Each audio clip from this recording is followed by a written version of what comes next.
Hey friends, hello and welcome back to this YouTube channel. In today's another video tutorial, I'm going to share to you on how you can hide and unhide sheets or unhide the Google Sheets.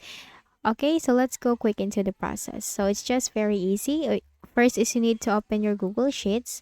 So I have this Google Sheets from here, and first is I will show you how you can hide it before and how you can unhide it. So once you're in your Google Sheets, you will find this option. So I have two sheets, letter and a sheet 2. You just need to click on this drop down arrow that corresponds to the sheet that you want to hide. Click on this drop down arrow and you will find the option hide sheet. Now once you click on that, the sheet has been hidden and we now only have the sheet 2. And the sheet 1, which is letter, the title name is letter, has been hidden. Now on how we can unhide it, you will find the ribbon at the top. Click on the View tab, and here you will find Hidden Sheets, and you will find Show Letter. Click on that, and now the sheets is now present again.